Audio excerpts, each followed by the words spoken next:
What's up, gang? Welcome to the live. It is your girl, the lab girl. I'm back with your very first Vlogmas live.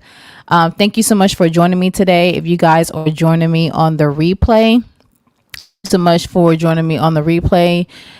Just a few reminders before we get into the live. Do not forget to put replay fam if you guys will be watching this sometime later and you're not able to join the actual broadcast with me live. So just make sure that you do put replay fam. And for all you guys who are tuning in or will be joining me within this next 30 to 45 minutes of this live, I did leave a ASCP question down below in the chat. So I want you guys to go ahead and answer that question whenever you can throughout this live, and we'll go over that answer a little bit later. And any other questions that you may have for me, we'll definitely get into that as well. We can do a Q&A. But yeah, welcome to the live. It's your girl Shanika, the lab girl, and this is Vlogmas. So welcome to Vlogmas. Happy Vlogmas. We'll get into the live in a few minutes. I just want to let you guys know, thank you so much for supporting the gang, supporting me. We are on the road to 1K. I do have a few videos that I posted within the past maybe 2 to 3 weeks. Every day in December, I posted a video for Vlogmas. And this is something different because Vlogmas is normally for people who vlog their life, and this is the first time a histology vlogmas has been done. So we have to make sure that we tell the algorithm to play my videos. You guys continue to watch my videos, continue to support me, join the gang, subscribe, so that way we're starting a new thing. So welcome to the live. It's Vlogmas. It's lit. We're gonna be successful the whole year. So we're ending the year right, and we're going into 2022 successful. So I'm going to be sharing a few things with you guys today as far as jobs, histology jobs, and some tips for your resume. And we'll be sharing some screen shots. I do want to let you guys know, disclaimer, this will be my first time actually sharing my screen. So your girl, it won't be as fast with this, so just bear with me because I want to make sure that I bring up some tips, and that way you guys can see exactly what I did whenever it's time for me just to say, or whenever it's time for me to look for another job. Hey JT coin rings. But yeah, whenever it's time for, you guys to look for a job, if you are a new histotech, if you're a student, or just if you wanted to refresh your resume and you suck at resumes, and you just suck at rewriting your resume, because the key is sometimes with jobs, you have to rewrite your resume. So we'll try to touch a few points with these certain topics. But welcome to the game, you guys. Welcome to the live. I really appreciate it.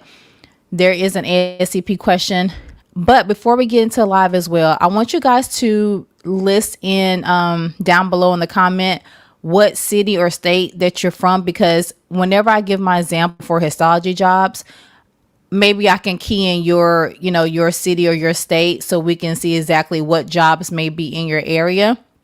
Because I'm probably going to be doing Florida for the East Coast, but I want to do something. Maybe I do an East Coast, a Midwest, and a West Coast, so we can do the difference between jobs and what different jobs are looking for. But we're just going to wing it today and see exactly what jobs are popping up in your area. So whenever you are entering the chat, put what city or put what state that you live in, just so I don't always do Florida, because Florida produces a lot of histotechs. So, and I'm from Florida, so it's easier for me to look up Florida jobs because I've worked there, and that way I can see exactly how much they're paying. But if you guys are in a different state, list that down below, and let me just put that on the comment, so that way you guys can know. And I'll just say that throughout the broadcast. Okay, I'm a histotechnologist in Baltimore, Maryland for Mercy Medical Center. How long you been a histotech? That's cool. You're in Maryland. Is it snowing yet in Maryland? I'm just curious. Or is it looks like you guys are going to get snow? But, and welcome to the game. That's the first thing, JT. Welcome to the game. But yeah, let's go ahead and get started with the live in just a few moments. I'm just going to allow a few people to come in and we can go ahead and get started.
Okay, so looks like I'm in business here. I'm sharing my screen. If you guys can see, I'm on Indeed, and I've keyed in Florida for the first job that we're going to actually be discussing. So before I get into that, I just want to say, as far as jobs, I did a video, and the video was, let me just turn my phone off. I'm sorry, guys. And the video was speaking about histology jobs, and let's see here.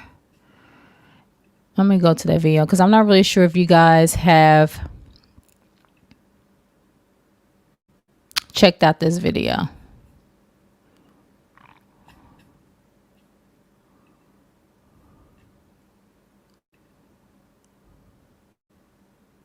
Okay, so my last video was histology job tips, and also I did a video on resume tips. So in that video, I discussed how much jobs were paying in Florida and would I move back to Florida. And that was like the main thing. So that's the reason why I have up Florida. So if I look at some Florida jobs, and like I said before, I'll do Florida and I'll do like another East Coast, and I'll do Texas or another big state, or even just whatever state you guys want me to look up. But let me just go here. All right. But the main thing was jobs and your resume. So that's like the biggest question. It's like, how do you fix your resume to where you are able to, get your first histology job? That was like my biggest thing. I didn't know exactly how to do my resume, and I didn't know what to put on my resume if I was a student, and I really didn't understand, or I really didn't know exactly how to get the job.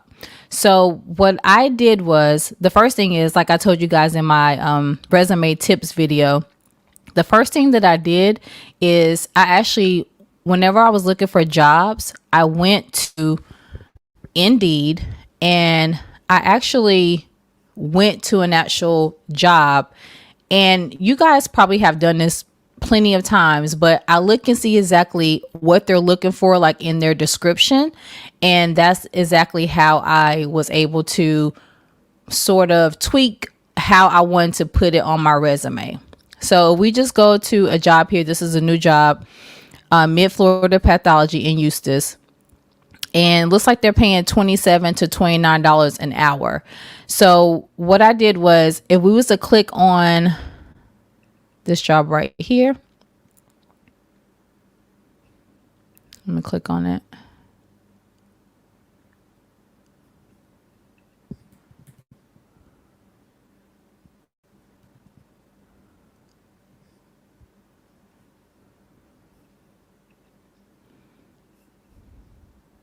Okay. Indeed looks pretty different. I haven't been on Indeed in forever, I feel like. I'm waiting for it to actually come up.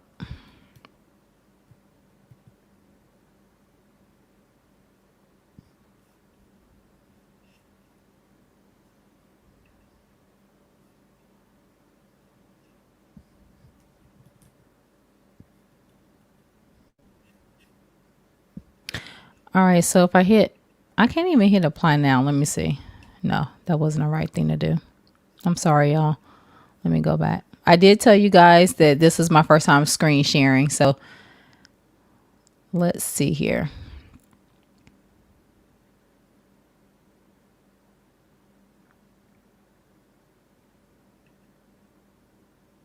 For some reason, it's not allowing me to actually show you guys or click into the actual job. So if we just take the job that we see here, HCA Healthcare, Integrated Regional Labs, Florida, they're paying $24 to $35 an hour. So the first thing is to live, if you're living in Florida, $24 to $35 an hour, I'm going to say is number one, a decent pay.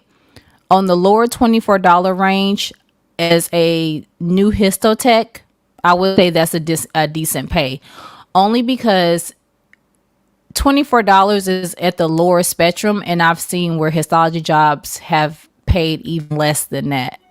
So I would rather make $24 an hour starting out, and then hopefully reach to that $35 an hour mark. Now, there's a $5,000 sign-up bonus available for full-time histology technologists in West Florida. Addition looks like to a $3,000 relocation assistance. So we was to factor in, they're going to give you $3,000 to relocate and also $5,000 sign-up bonus. That's actually a great opportunity for your first histology job. Or if you're looking to relocate to Florida, I think that's a good opportunity. I need to be able to click into the job though. So hold on one moment. And while I am doing that, you guys can definitely answer the question in, or your ASCP tip question. So one moment.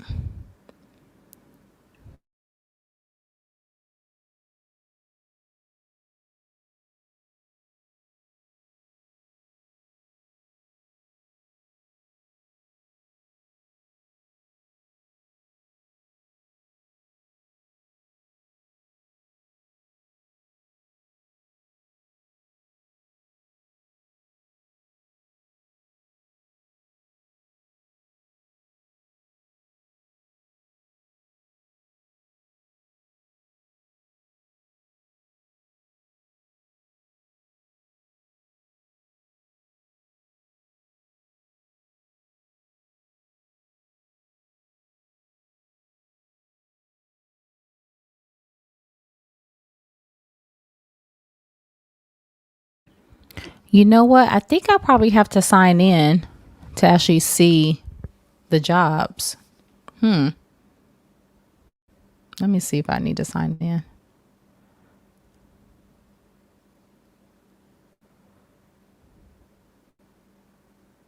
Okay. Let me sign in real quick, you guys. I'm so sorry I'm not prepared. Let me sign in real quick to see if I can be able to share my screen. One moment.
Okay, I'm back, guys. I'm so sorry. All right. So for some reason, it's not allowing me to put it up on the screen, but I got it up on my phone.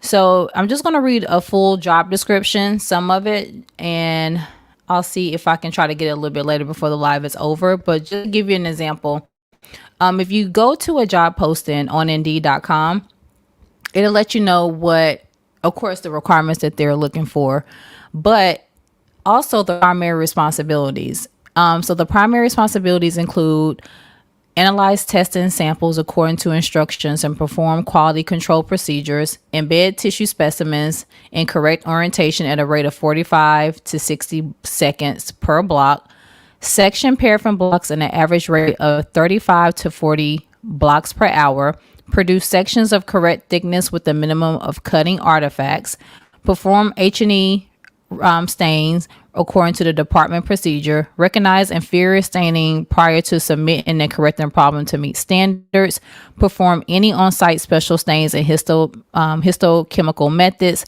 prepare smears, cell blocks, and cytospin preparations.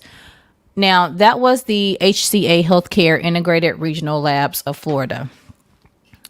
So now that I've read that, we're going to go through that, and let me just bring up the screen again so you guys can see that.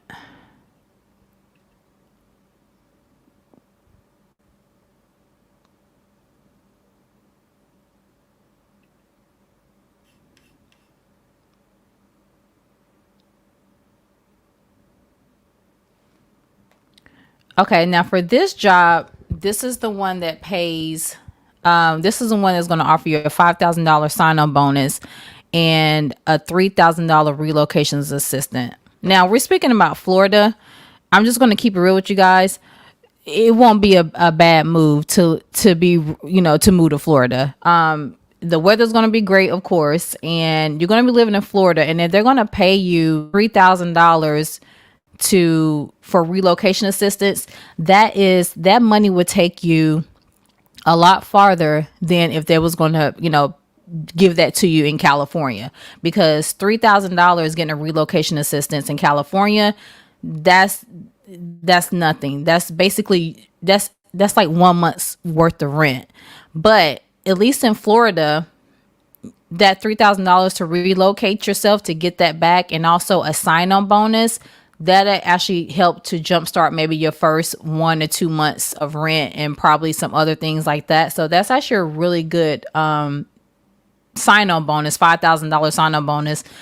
I do have a friend who have taken a few sign-on bonuses. I've never had a sign-on bonus, but with the sign-on bonus, there is a contract, and I think you have to be there at least for 2 to 3 years for you to actually be able to get the complete sign-on bonus. You actually have to sign a contract for that. So if you do take a job where you may have to do a sign-on bonus, make sure that you understand that there is a contract for that. So probably like a few years, probably like 3 to 4 years. That's HCA Healthcare. Let me see if I can get back to. Okay, at least I can have it on the screen. HCA Healthcare. Okay, so if you guys are just joining the chat, we just getting started. We had technical difficulties, so we're just getting started really into the stream. So just list down below in the chat if you would like what city and state that you're in, because we're going to be discussing jobs. And also there is a ASCP tip or ASCP question right here on the screen. Answer the ASCP question of the day. You guys can answer that within the chat, and then we'll go ahead and go over the answer a little bit later while we're doing our Q&A. Now I'm looking at the job description on screen, which is the HCA Healthcare Integrated Regional Labs in Florida. I don't know where this lab is at. I'm only just speaking hypothetically. I've never worked at this lab before, but based upon the responsibilities. Now, the responsibilities, a lot of new histotechs can probably be intimidated by the responsibilities, but this is literally just what you would do on an everyday basis. So this is the reason why I wanted to look at these type of responsibilities and what's included, because at different labs, they're going to say different things on your on the actual Indeed website, but it's pretty much the same. They want to make sure that you know how to cut however many specimens per minute or embed, or they want to make sure you have experience in staining or experience in IHC, whatever that they're looking for. So this is just a good way to see exactly what your responsibilities are going to be like, because in your interview you can actually refer to these responsibilities, and also too on your resume, which is the major key. The reason why I am doing this live is because on your resume, this is how you can reword some of these things to make it fit to your resume. So the next responsibility I see on this job is produce sections of correct thickness with the minimum of cutting artifacts. Perform routine H&E stain, perform according to department procedure. Embed tissue specimens in correct orientation at a rate of 45 to 60 seconds per block. I think that one is going to be the one that may intimidate new histotechs, because a lot of histotechs are so concerned about their speed. I always let you guys know, anytime I do a histology video, speed, and even histotechs in the lab, they're going to let you know speed is going to come. I've sat and I work beside histotechs who can cut circles around me. I would be sitting here lying if I did not let you guys know that there's histotechs who can cut circles around me. I'm talking about fast. But fast doesn't always mean quality. And whenever you've been a histotech for however many years and you're working in a high-paced lab and you're trying to produce slides to get the work out very quickly, they just have that speed. And as a new histotech, I'm pretty sure that I've explained to you guys in several of my videos that you can be sitting beside someone who produces racks after racks after racks, but that does not mean that you need to compare yourself to that histotech. JT said I would love to live in Florida. Well, there's some jobs, JT. There's some jobs. So definitely, the only thing about Florida, which you probably are aware of, you do need a Florida license. You need a state license, but that's something that can be obtained easily. But yeah, as far as you producing slides, the speed will definitely come. Now, when it says embed the tissue in correct orientation at a rate of 45 to 60 seconds, trust me, there isn't going to be someone with the time clock just timing you and saying, okay, Shanika needs to make sure that she's embedding this 1 minute per, every block. It happened to me, but my boss also was a maniac. Respectfully, he did time me, but this was like earlier in my career and he wanted to make sure that I could keep up. So he did time me, but I mean, I worked at least 3 to 4 labs after that, and no one is timing you with a timer, making sure that you're going to be able to cut 35 to 40 blocks per hour. Because at the end of the day, you really won't know how many blocks you cut an hour. There's histotechs who do know this, and I don't have any clue why it's so important. After a while, maybe in your own mind, you're setting your own personal goals, but at the end of the day, like, it really isn't that important if someone is cutting 300 blocks per day and you cut only 100 blocks per day, especially if you're new.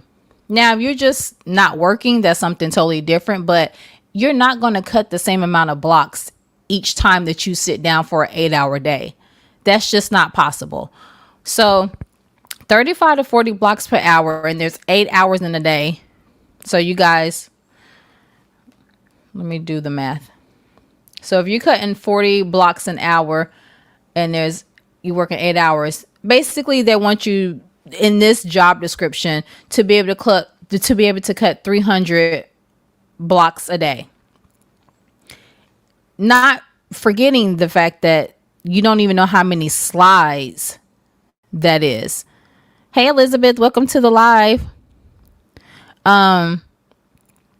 But you have no clue, because some blocks it may produce, you may have a special with that block, you may have an H&E, a special, and it may be, maybe a few specials with that block, or that block may need to be decaled and you have to keep going back and trying to get, the block to cut, or you may be having some trouble with the block to where you can't cut it and you need to like soak it longer.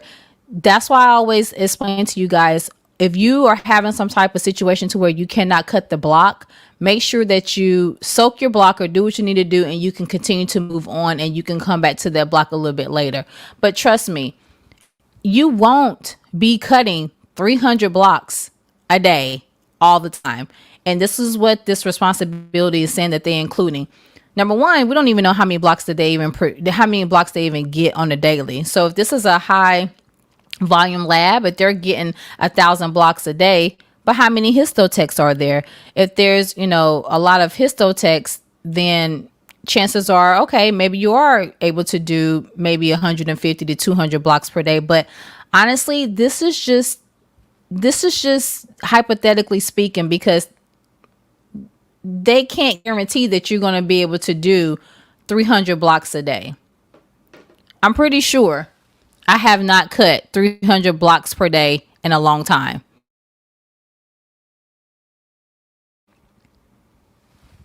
So I would tell you, when you're reading these type of responsibilities and things that you want to be, or things that they're asking you, they can look a little intimidating.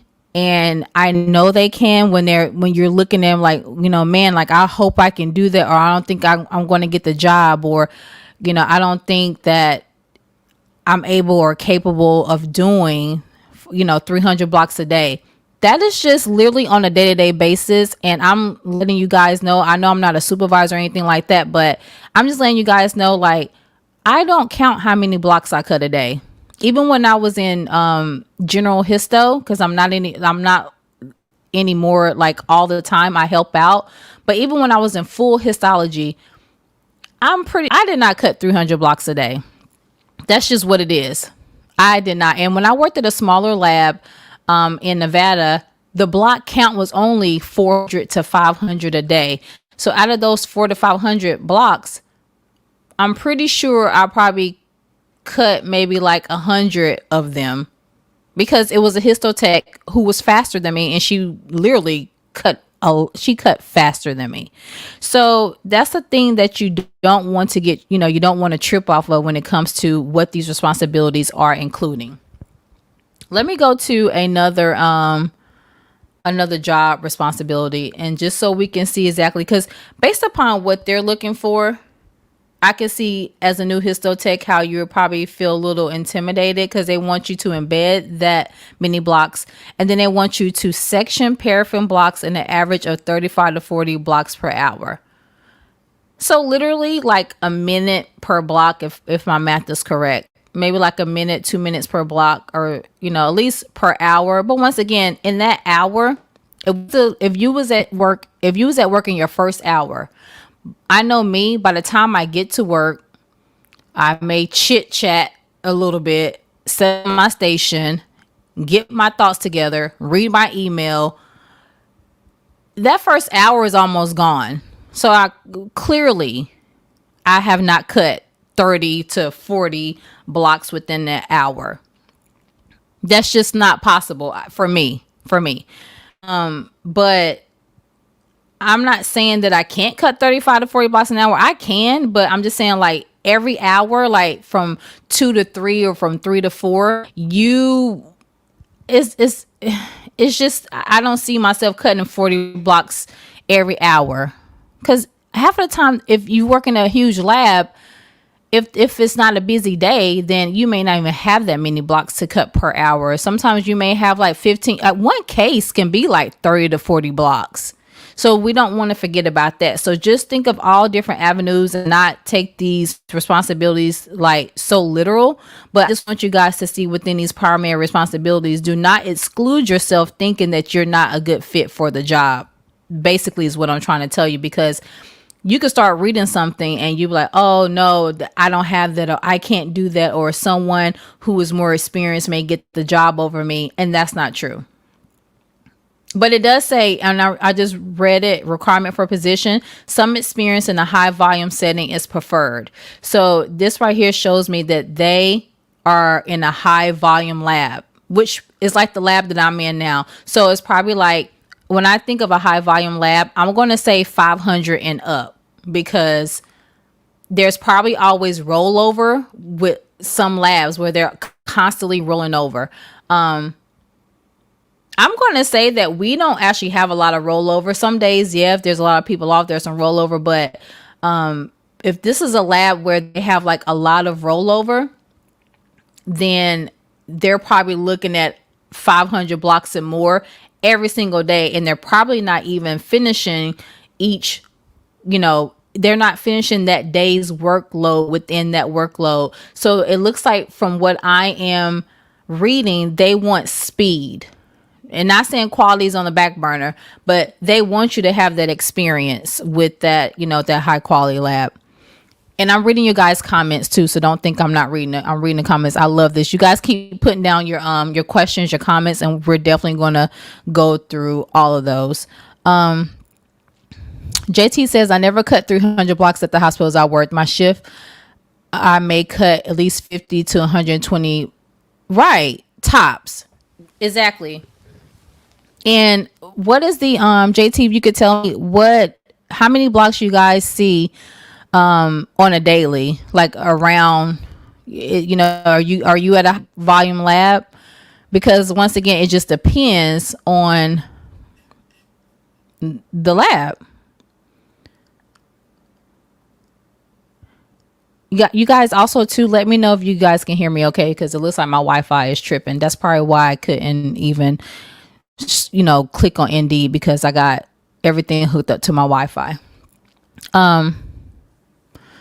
Yeah, so JT, let me know as far as like the lab you're at, what's your guys' work volume. Elizabeth, okay, you can hear me? Okay, great. And if you guys are joining the live, make sure you check out the ACP question that I have up on the screen. It's Vlogmas. I want you guys to know that it's Vlogmas. And there also, you can put down in the comment, replay fam, if you're joining me on the replay a little bit later. All right. So let me try to go to, and Elizabeth, while I'm looking for that,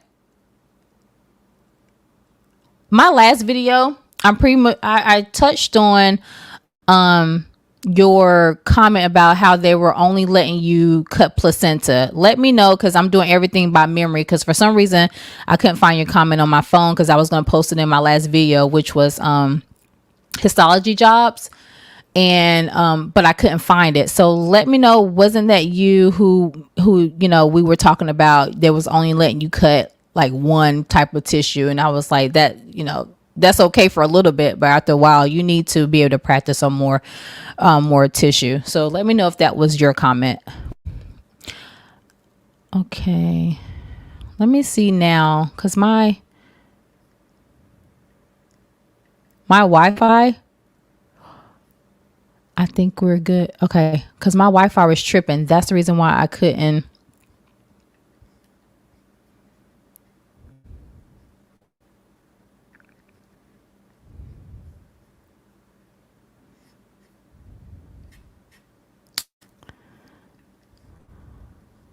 Let me see.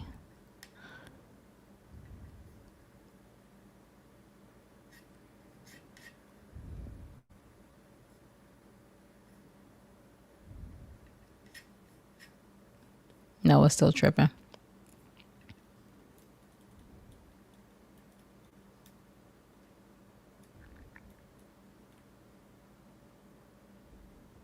Okay, so let me go to another job posting.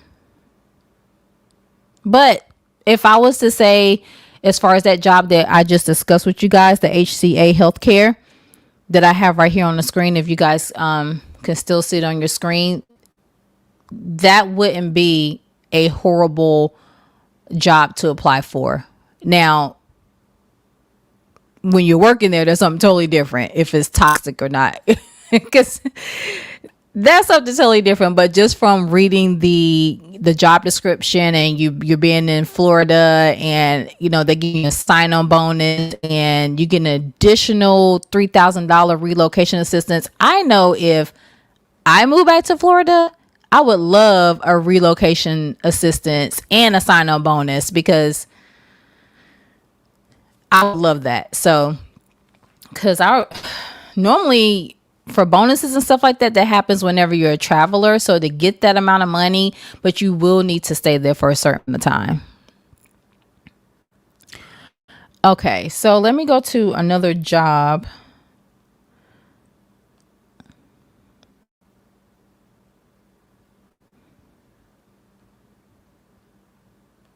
I'm gonna try to find a job that probably, as I'm looking at these jobs,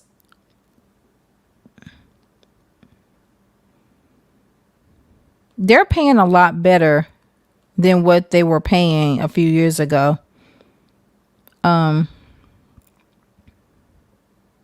Okay, I think I just found one. I was trying to get a low paying one just so we could see what they're offering for the amount of money that they're trying to pay. But here's Shan's. Here's one called Shan's. It's in Gainesville. Let's see here.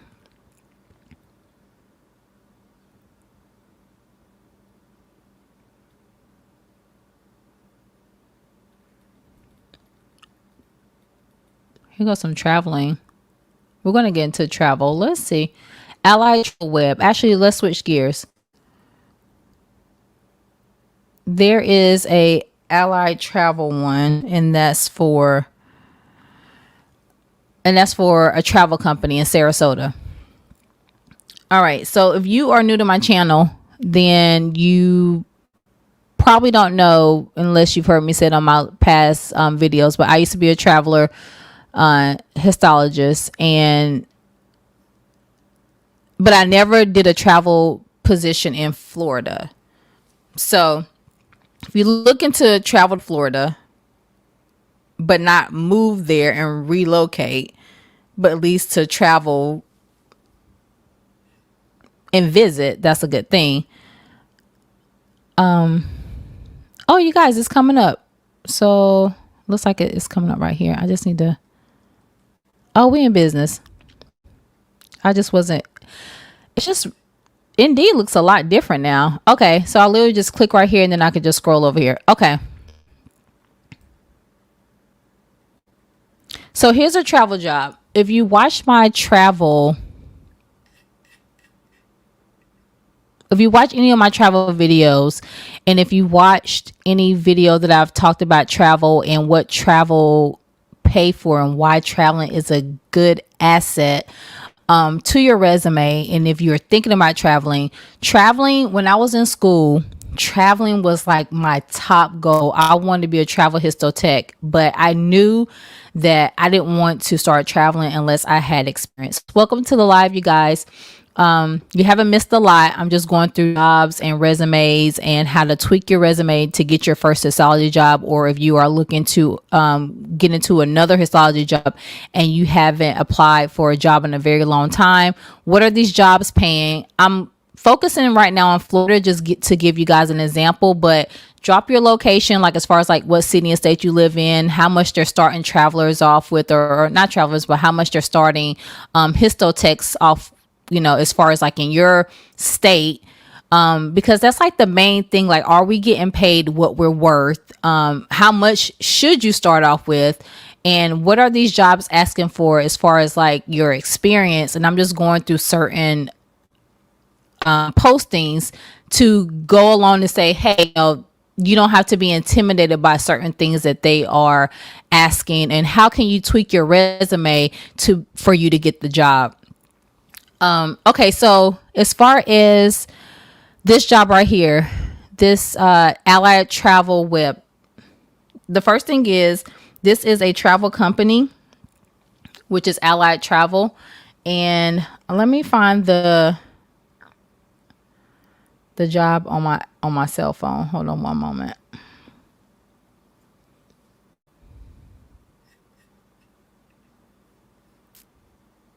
Okay, so the Allied Travel Web travel company, it says the histotechnologist will be responsible for performing skilled and accurate cutting on patient specimens.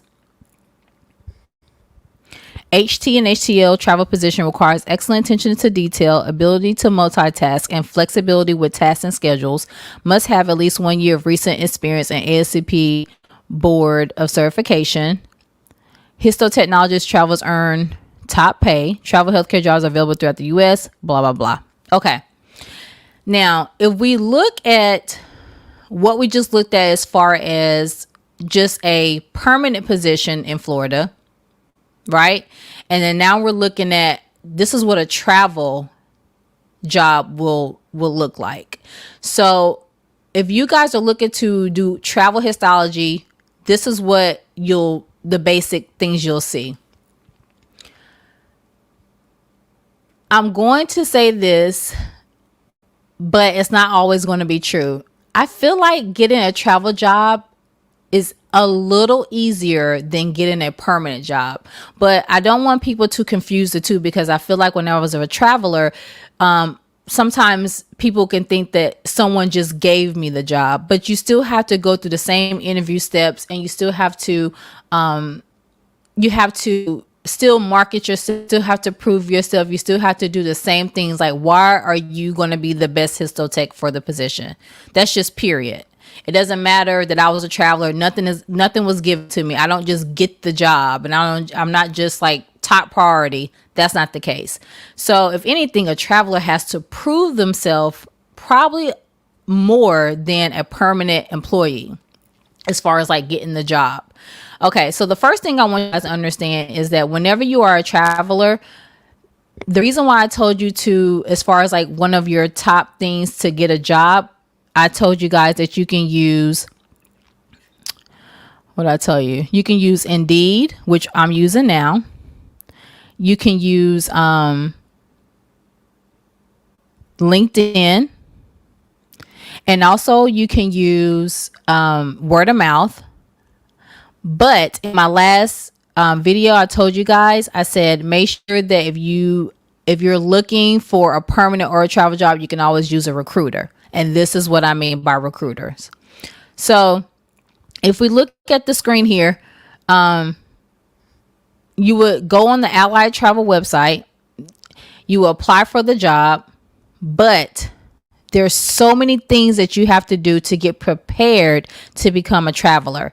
So the first thing is your travel recruiter will actually contact you, and they are there working for you. That's why I said definitely make sure you take advantage of traveling or using a recruiter to help you get a permanent or a travel job, because they will definitely help you look for a job.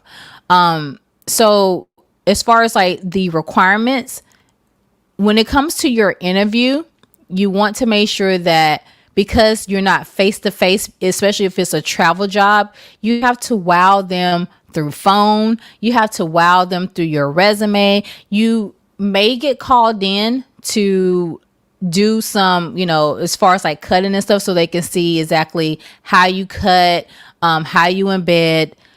Those are some of the things that you may have to fly in for, and you still may not get the job. So just be prepared, because if you are trying to get a job as a traveler and the company doesn't know you face to face, that's where your skills will probably dictate whether or not that you get the travel job, because they want a traveler to come in and be able to easily flow into the workflow or flow into the process of the lab, and not spend so much time teaching you every single thing. That's why it says 1 year experience is required. And that's what I did before I became a traveler. I at least had 1 year experience. I always tell you guys, at least do 1 year. You want to do that for yourself because you want to make sure you feel confident going to different labs, at least knowing how to do the basics, which is embedding, which is cutting, and which is like staining. But of course, whenever you get to a lab, they will teach you whatever they need to teach you for their protocol of the lab. So that's very important. Okay, JT says morning and night shift total block count range is 500 to 1,000 blocks a day. See, do you guys probably have some rollover, or it depends on how many texts you guys got. But like you said before, you probably don't even cut that many blocks a night, especially if you're jumping back and forth, because you may be embedding for a little bit and then you may jump to cutting. So it really depends on what that day or that night is going to hold for you as a histotech. So that's why I was telling you guys earlier in the live, do not take the fact that someone's telling you that you're cutting too slow or you're not cutting enough. Now, if it's like 6 to 7 months into your position and that supervisor saying, hey, I see you're not really progressing with the blocks, is there something we can do? Is it something, do you need more practice? Or if you feel like you need a little bit more time for different types of tissue, that's something totally different. You just now get, or you're chucking at the blocks, or you find yourself re-embedding everything because maybe you're not cutting something right, or if there's technical issues that has something to do with your speed, that's something totally different than you just need to be fast. So I want you guys to definitely separate the two, because speed will come, but you're not going to cut 60, 70 blocks, 300 blocks a day. You're not, unless you're just Speedy Gonzalez. So if you are, kudos to you. Elizabeth says, I was able to go to the grocery room and cut old tissue and take specimens to practice that was already signed out, but not real patient cases. Okay. Yeah, that was me regarding only being able to cut placenta and autopsy tissue. All right. And that was actually in your clinicals. Just at that lab, they probably just was not confident enough to let a lot of travelers, cut patient tissue just yet. But the fact that you were able to go to the grocery room and cut on old tissue, that's some of what you would do in school. But I feel like they need to take the training wheels off of you, Elizabeth, and they should have let you cut a little bit more. So I'm sorry that you had to experience it. You had to, go through that, because you want to feel just as confident cutting and progressing in your tissue load and different types of tissue. So hopefully, you'll be able to do a lot more in your job. Let's see here. So if we look at that travel position, you guys, if you notice, they don't tell you exactly what they're looking for, but just general things.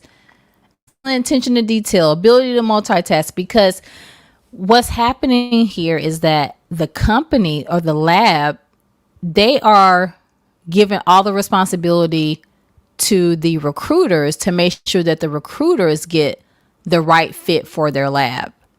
So if we was to look at a job posting that didn't have anything to do with recruiter, you notice that they are going to list exactly what they want you to do and exactly their workflow and exactly how much they want you to cut. That's the difference there. All right, let's see if we can go to another lab. You know what? Let's go to another state. I'm gonna pick another state. Let's do New York.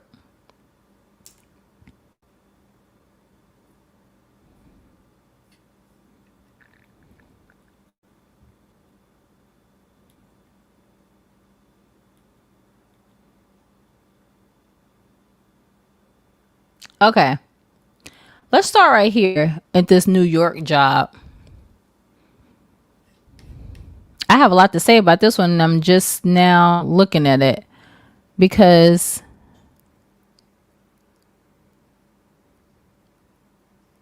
I've never lived in New York or worked in New York, but the first thing that screams out to me is this $30 to $45 an hour. Now, I live in California. $30 definitely is not enough, especially for if you're living by yourself. $30 to start out is okay if you have like help, or if you're making $30 an hour, that's okay. Maybe if you wouldn't be able to survive. Let's put it like this: you wouldn't be able to survive and pay your own rent. I'm not talking about living with roommates and stuff like that, because that's the norm here in Cali, renting a room and things of that nature. $30 an hour, you rent a room, that's fine, because you're renting a room and it's probably going to be around 1,200 just for your one room that you're renting, not including if you get the kitchen, but that's something totally different. But just to pay your own rent here, just say if you had your own studio apartment, and just say your studio is $1,800 a month, the $30 is not going to cut it. And I don't live in New York, but I'm pretty sure New York is, just as expensive as California, clearly. So that $30 an hour definitely would not be enough. Let me see if I can see the rest of the job description, because job details. Let me go down here.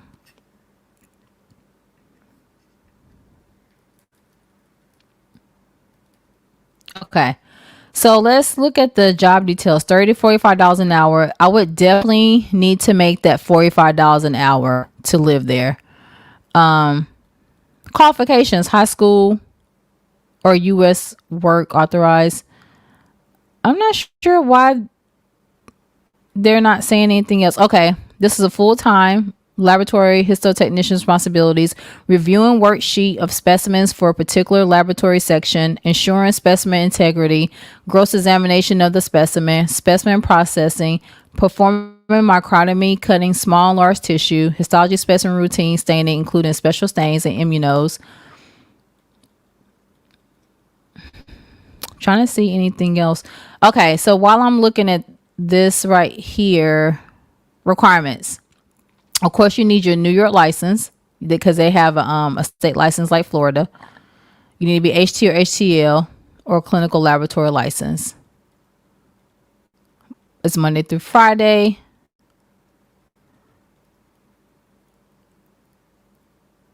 Okay. Now, as far as the area, I don't know about New York, so maybe that I don't know how the area is, but that pay would need to be, I would definitely request $40 and up, not 30. The second thing is the job description. Now, this right here is a good job description that you can put in your resume. So if you wanted to make your resume look a little cleaner, as far as like putting down some things that you need to put on your resume, this you can actually take from this job posting. As far as performing microtomy, cutting small and large tissue sections, but you want to put it in a better sentence. But as far as like all these responsibilities, which is the normal responsibility that a histotech would do, the pay, I just don't agree with the pay. And I'm not sure if you guys, especially living on the East Coast and you're living up in that area, you can let me know if that's the normal pay for that. I just, $30 an hour, we're in Florida, that's fine. We're in Georgia, that's fine. And we're in North Carolina, that's fine. That's okay. But for New York, I'm just not, I don't feel that for New York. Do Maryland, New York, prices living expensive. Right. Yeah, I'm in New York. See? So Elizabeth, I don't know, as far as like $30 would seem pretty low to me. So let's do Maryland real quick. See what's going on in Maryland.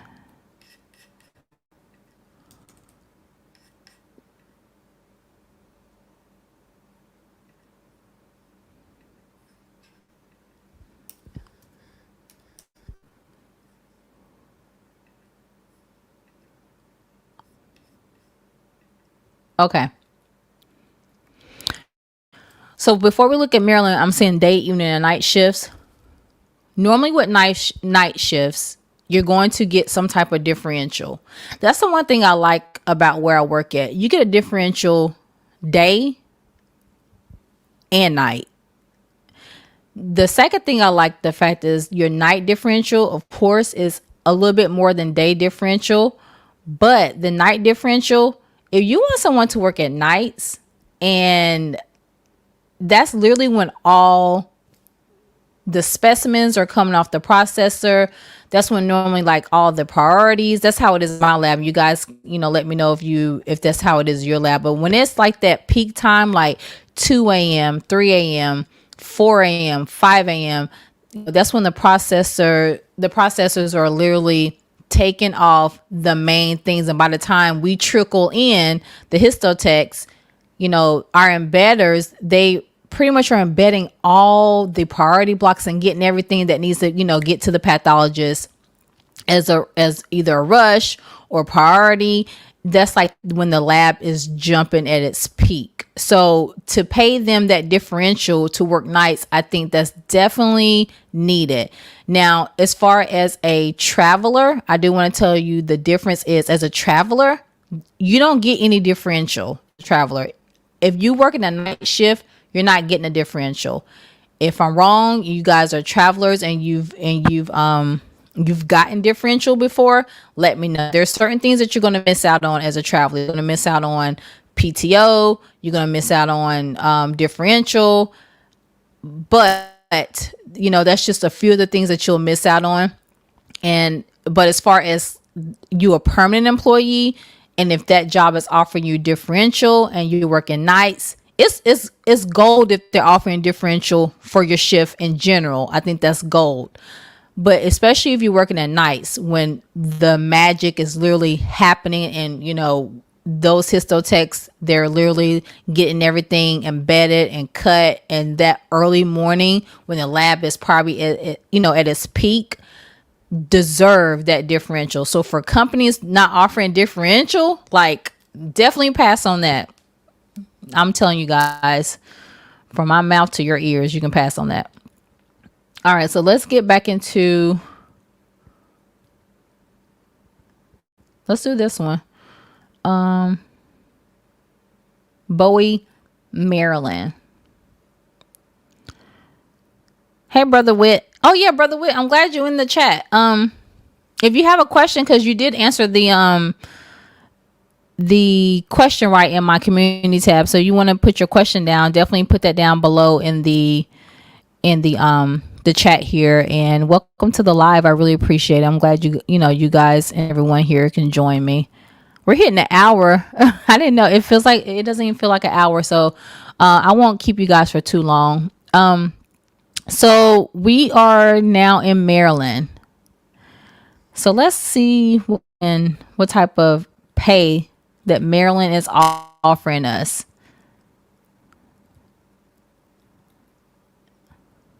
Or just jobs. Okay. Here's John Hopkins. I think I've heard of John Hopkins before. Probably have. I think they're a big hospital. I'm not liking that pay. Because Maryland is the DMV area, right? Is that including the DMV area, JT?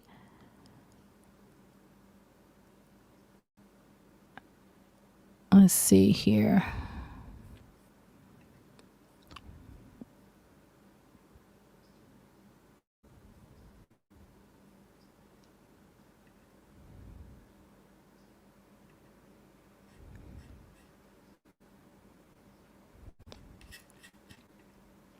Okay. Now, 21 to 29. Okay, before I say I don't like that pay, I don't know what the cost of living is in Maryland, so I'm not going to say that. But I'm pretty sure it's not cheap. Well, nowhere is cheap these days. But 21 must be on the lower spectrum of your pay. Once again, I do not knock pay especially when you're a new histotech and you need to work your way up, because I literally have made $18, $19, $20, $21 an hour, $22 an hour. Definitely not knocking anything, especially when you're getting started or period. It's nothing wrong with, as long as you are advancing in your pay, period. I just want to make sure that I get that across the board for you guys. I'm trying not to compare the living in California, because I just know California, Florida, Nevada, right? And North Carolina. So if I'm living in Maryland and I'm living on the East Coast, because I'm an East Coast girl, I'm trying to just say, okay, I know if I'm living on the East Coast, $30 would be pretty good to make on the East Coast. $27 would be pretty good to make living on the East Coast. That $21 range, that's if I'm a traveler, because if you're making $21 an hour, because that's what you can make, definitely don't let anyone fool you thinking that travelers make all this money. The money comes from the per diem. So if you're making $21 an hour and you are just fresh out of school and you're just starting to, learn histology, and you can afford to still live where you live at $21 an hour, then do it. And be patient, because you will make more money. Definitely be patient. So let's go ahead and look at this. John Hopkins, 21 to 29. I would definitely say probably in Maryland, you want to make at least like $26 and up. I'm not sure about the cost of living though, so I could be wrong. You guys let me know. Let's look at the job responsibilities. Okay. Now, John Hopkins, if you guys are listening to this, just based upon me looking at this right now, this is good resume material for specific, duties. Prepares tissue samples for a microscopic examination by pathologist or investigator. Performs grossing dissection of small specimens using skills and knowledge of tissue types. And this is only if this pertains to you. Accessions and builds specimens. Maintains laboratory equipment. Programs tissue processors. So if you're a lab tech and you are applying to be a histotech, you've worked the processors before, you probably sent out some slides.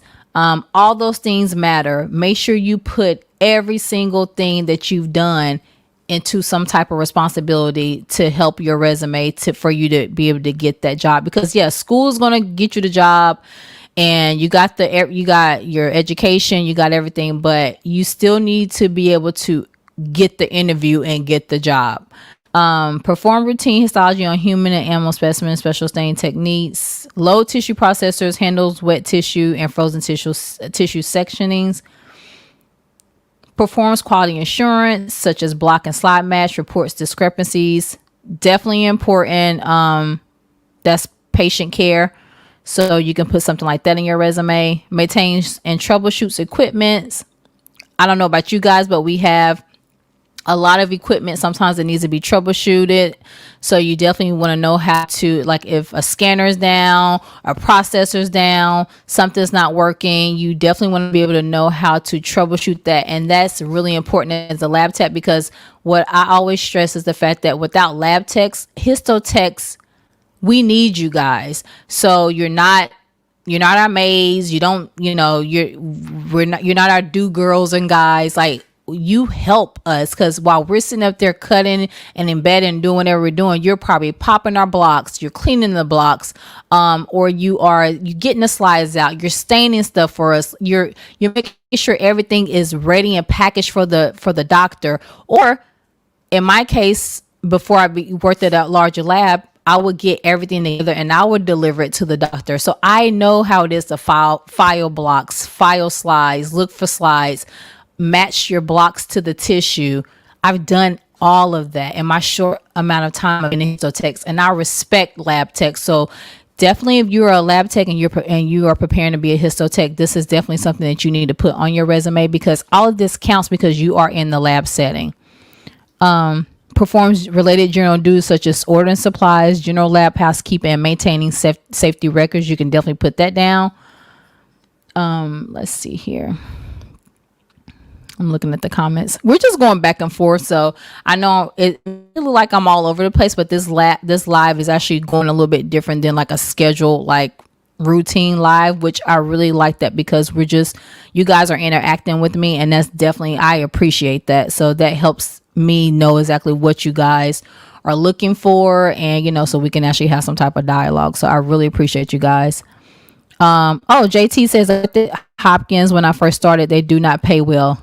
Yeah, I sort of got that from amount $21.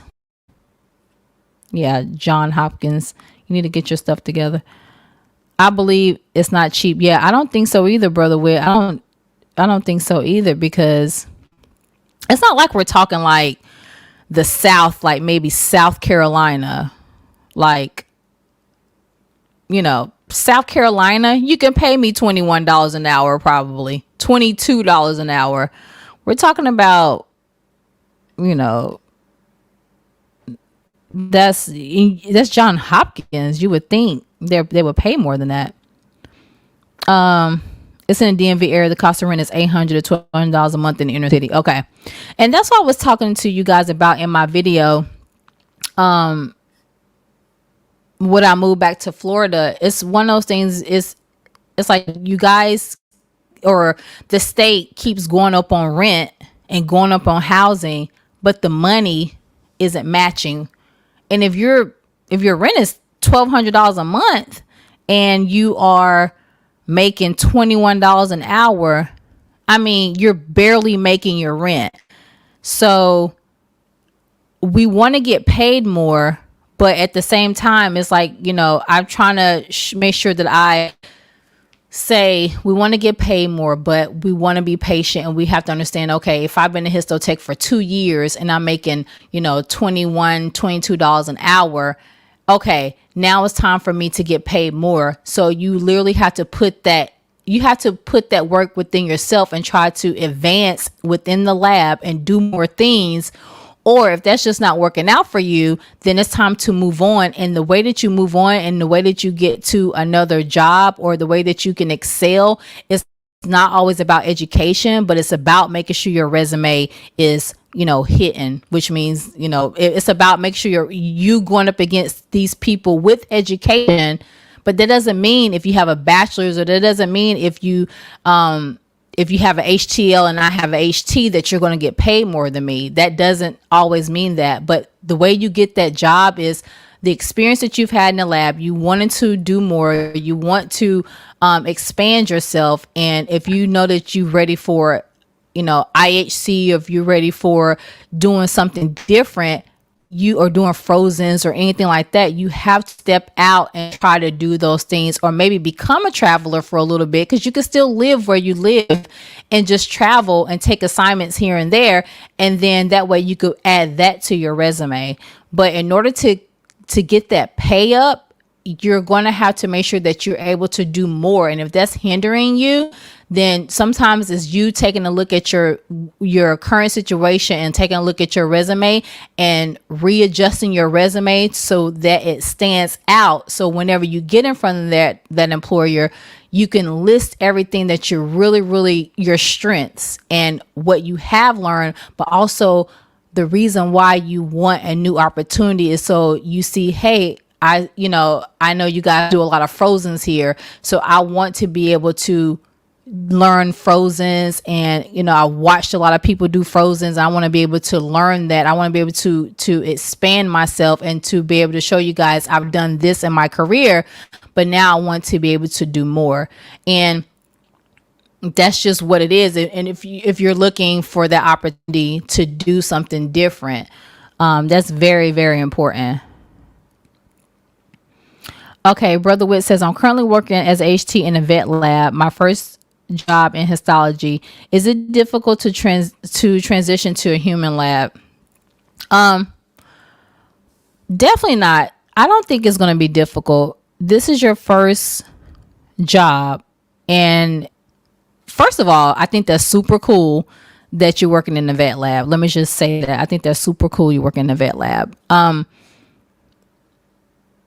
I don't think it's going to be difficult for you to transfer to a a surgical or to a histology lab, because animals have the same tissue as humans, right?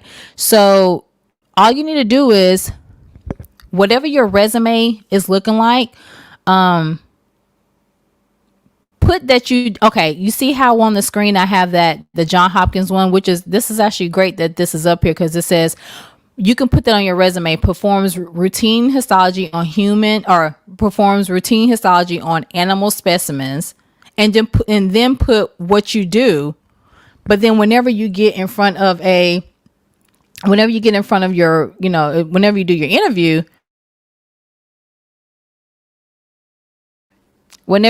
interview, I think whoever is interviewing you, that's going to be super cool to say you used to work in a vet lab. And then you want to just say, now I'm ready to do, patient biopsies. And I've done animal specimens. Now I'm ready to do patient specimens. I want to learn more. I want to advance my career. It's pretty much the same thing. So in the animal or in the vet lab, are you guys still doing H&E stains?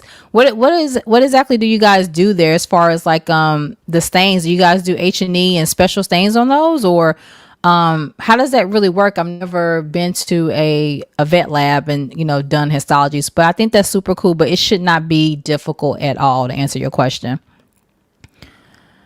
Okay, JT says Hopkins trains a lot of in-house employees into HT. I've had a friend who worked in environmental services, then received on the job experience. So the low entry pays for that type of situation. Yep. That's JT. I definitely can see that. That's the reason why they're able to pay those low things, because they can actually just pay someone $21. And if we're looking at environmental services, because environmental services probably don't get paid. That's literally, and no disrespect, because my stepdad worked in environmental services forever and he retired. So it's one of those things as to where it's like, if you're coming from just say like dietary aid, or you coming from environmental services, and you're not making $21 to $22 an hour, because those departments need to make just as much, because they're dealing with waste and everything. So to train them, that's literally like, okay, I can just train them, and then they can just make, the basic wage of what, a new histotech would make. And you're right. So if you're coming in the door and you got all this experience, they're going to look at you like, well, why would I pay you $35 an hour when I can just hire someone else as an internal transfer, and I can pay them $21 an hour? And it's sad that that companies or organizations will do that, because the value of what you're doing, you're basically saying, I want to cut costs, instead of bringing someone in from environmental services, training them, changing their lives, and giving them a career, because that's what exactly I look at it as, giving them another career. And then, I want to pay them what they're worth. And, if you're a new histotech, or you come from a different department, you should want to pay them what they're worth. And then also too, if you got 5-6 years as a histotech and you come in, you should want to pay them what they're worth. We shouldn't be on the same playing field. But number two, I shouldn't get the job because I want to get paid more, and you want to look and cut costs. I don't really think that's a cool situation. Do I think someone who's coming into the histology field new, wherever they're coming from, they should get paid what the job starts at, and then as they progress and give raises. Companies don't like to give raises for some weird ass reason, so give raises. That's like the main thing.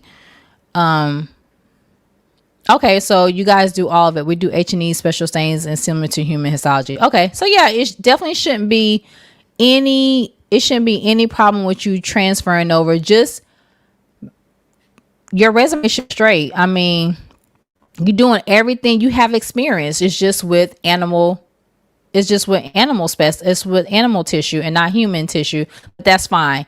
It definitely will not make a difference for you getting a job. Definitely won't make a difference. Let's see here. So as far as that John Hopkins thing, I don't think the pay is good. And when pay be like this for jobs, a lot of people, and I wish I can go into and read like what's the thing, like if how the employees feel. It could probably be a great company if they were to pay, their technicians what they're worth. It probably would be a great company. And that sucks because, you want to get paid what you're worth and not sit up here and just, you pay me only what you want to pay me.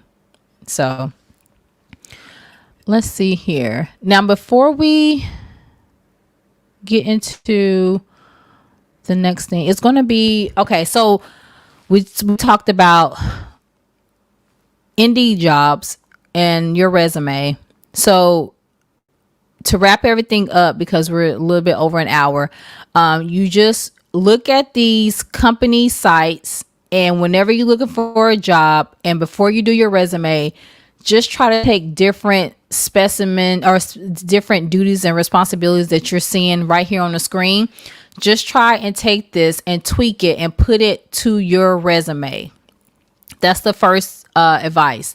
The second advice is do not let these responsibilities deter you and how you're feeling about applying for a job. Don't let this be like, oh, what they're telling me I only need to or I need to embed 30 blocks or 60 blocks an hour, or I need to cut 500 blocks a day. I'm not going to apply for it, or they're telling me I need or the pay is $21 to $29 an hour, and negotiate. Okay. Fun fact. This is my first job ever that I was able to negotiate some pay. So fun fact, I learn things new all the time. And the fact that a company is willing to negotiate something, like, do not be afraid to negotiate your pay. Period. I always let you guys know, what you're worth, and you have to, if you feel like that you got enough experience, negotiate that pay.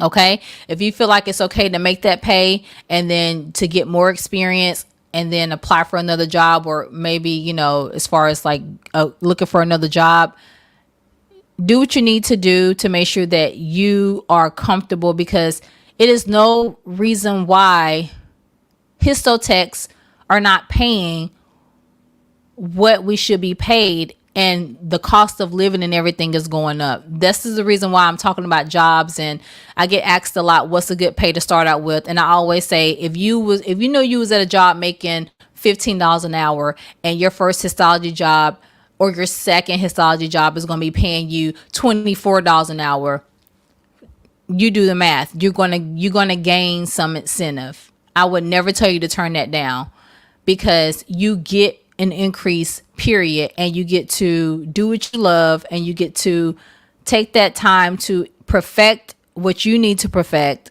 and get down what you need to get down. That's the reason why you need to make sure that you are not looking at histology just for pay, because pay won't always be the first thing that's going to come. Pay won't always be the best.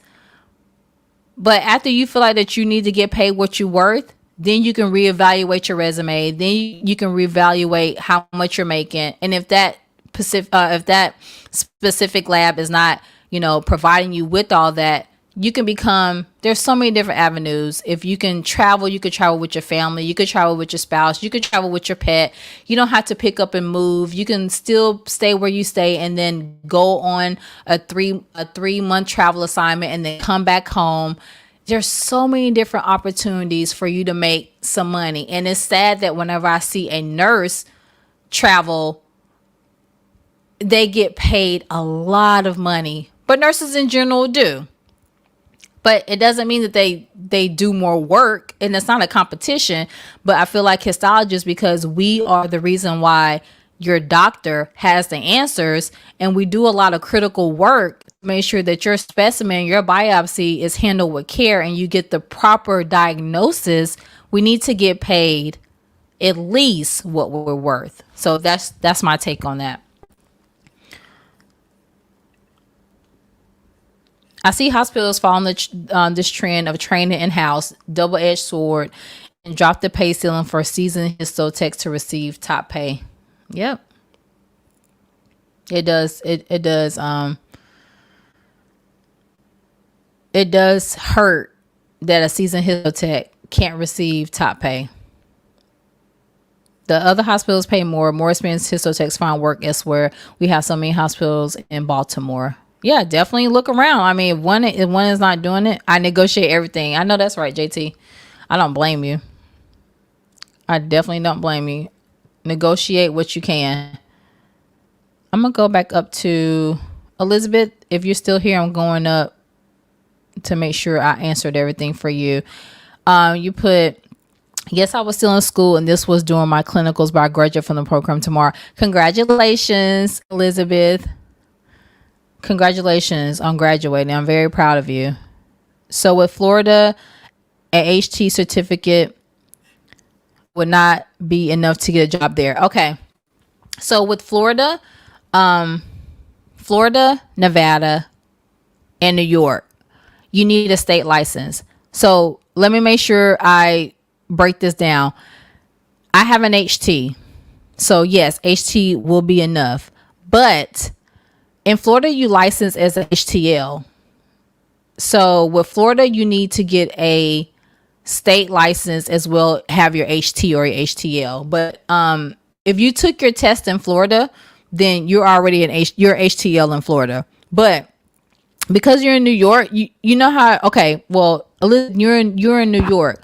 So in New York, you know how you guys have, you guys need a license to work in New York. Not the HT or the HTL, but you actually need a New York license as well. I'm not sure if you were aware of that, but you will need a New York license. So whenever you are renewing your certification, you're going to have to renew your ASCP and you're going to have to renew your New York license if you plan on working in New York.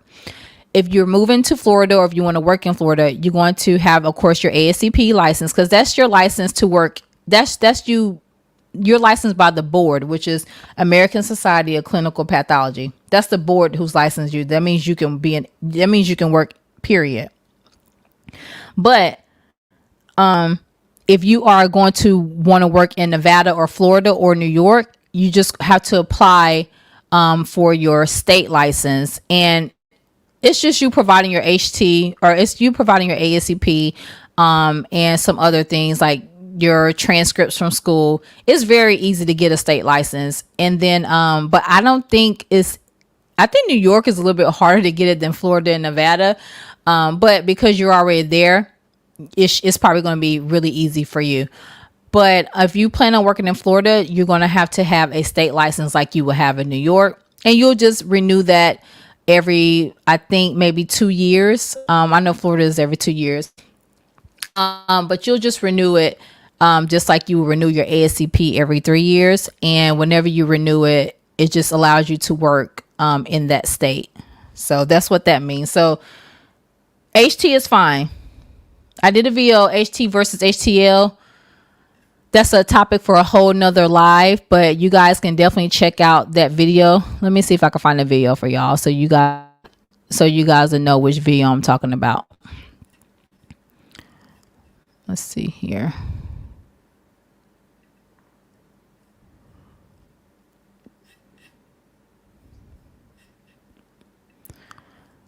So if you ever want to know the difference between HT versus HTL, let me see if I can bring that up. HT.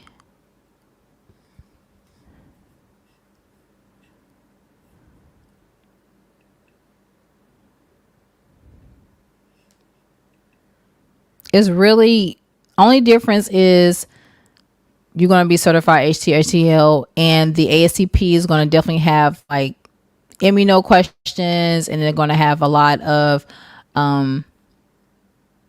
IPOX questions. are immunos. They're going to have some enzymes, like a lot of questions that may not appear on the regular, as far as like HT portion is it's more in depth. So let me find that video so you guys can know what I'm referring to.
Okay, so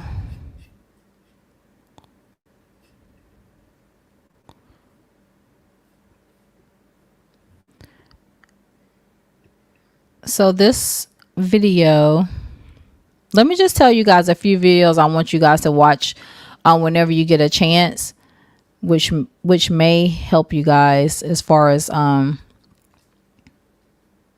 some things. So I did this video right here, which is Histology, New Histotech Pay School. This one right here. Also, let me just see the HT versus HTL. Here it is, right here. Meet Suvi, the magical all-in-one countertop kitchen robot. Suvi saves you time and lets you cook delicious meals for you or your aspects of laboratory tests. The technician maintains awareness and complies with safety procedures and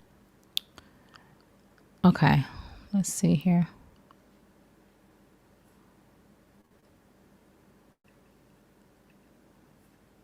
Okay. Ethical standards of practice. That's just normal HT and HTL. I would think that those two are the same. This video right here follows established is the video I want you guys to look at, HT versus HTL. That'll give you more information on the difference. And I go through that. It's in the beginning of your histology, the practice test book. It gives more information as far as like the difference, as far as like technical wise. But whenever you get into the lab, that really won't, I don't want to say it won't matter, but it won't be an important part as far as like you getting the job or not, because you'll be able to do what you need to do. So just know that HT versus HTL is just the test that you're sitting for. I'm not saying in certain labs that they may say, okay, in order for you to become a supervisor or a lead, you may HTL. Yes, you may need an HTL or you may need your bachelor's degree, but I just don't want everyone to get thinking that an HTL will technically earn more than an HT. Okay, because there's HTs who earn good money. That's just the test that you're taking and what's on the test and what's included on the test on the ASCP. So it doesn't mean that the HTL is going to take you farther than someone with the HT. So that's what that means. HT versus HTL. I just do that as far as like what to sit for, because a lot of people when they're students, they are thinking that they have to sit for the HTL to make more money. They have to, and I see a lot of people going for HTL, which is amazing.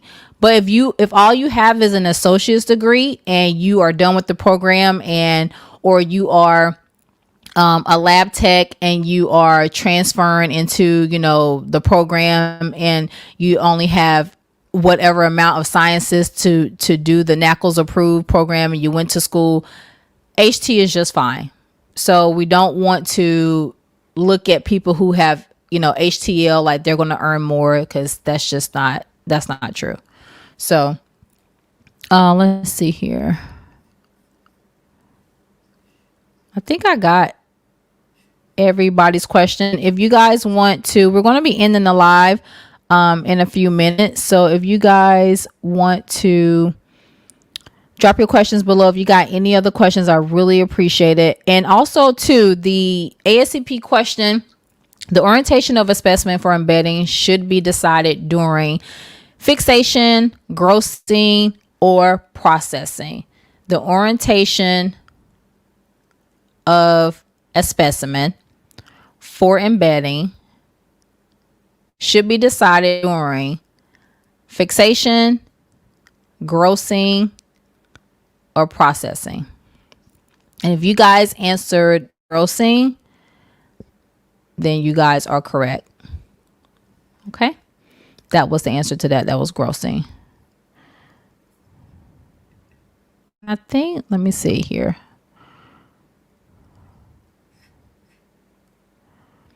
Oh, you're welcome, Elizabeth. I really appreciate you being patient. I had to get back up to your question.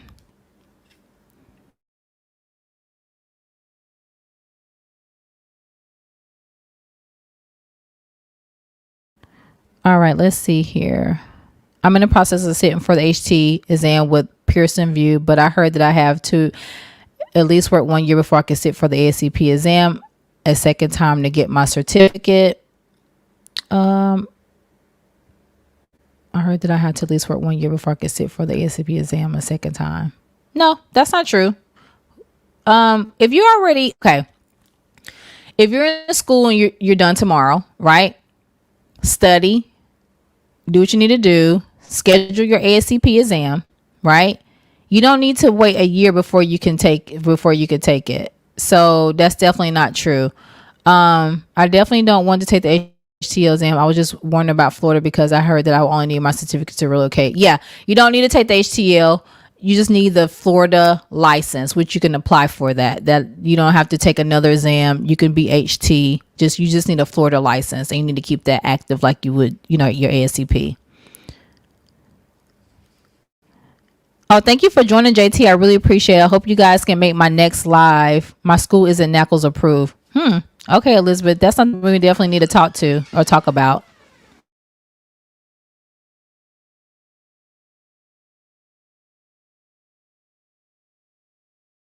That's definitely we need to talk about. Definitely in the next live. Your school isn't NACLS approved. So are you doing this class online? Because if it isn't NACLS approved, then how are you going to? That's kind of weird. Okay, I'm not really sure how that works if it's not NACLS approved. So does that just mean you could still sit for the ASCP?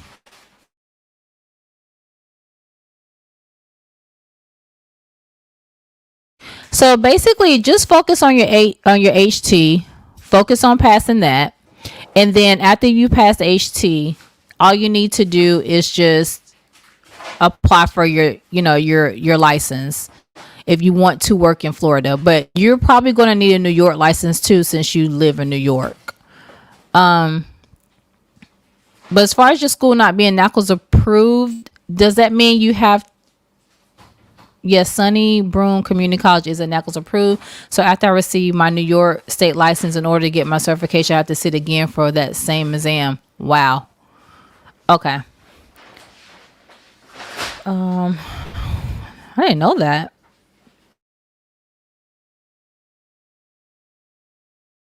Okay, so basically what you're telling me is that because they're not NACLS approved, you're just getting your New York license, just like I said you need your Florida license. So you're just getting your license to work, and then you have to wait a whole nother year to actually sit for the exam. But your exam that you're sitting for, the Pearson View, that is for your ASCP, correct?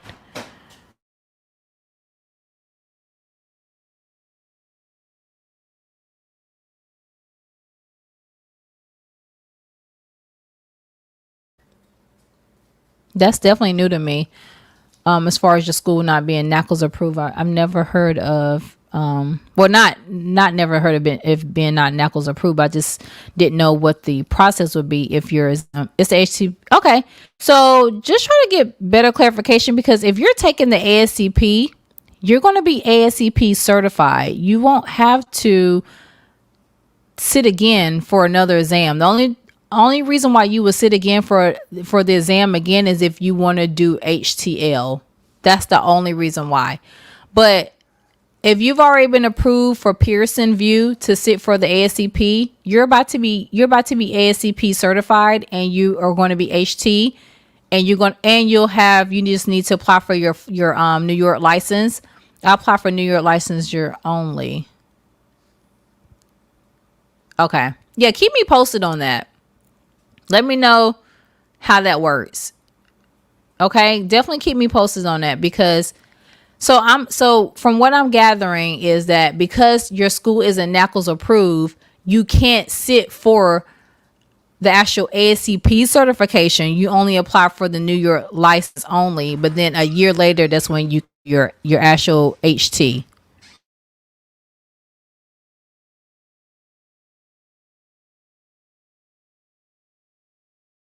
I hope that wasn't confusing, because I'm confused.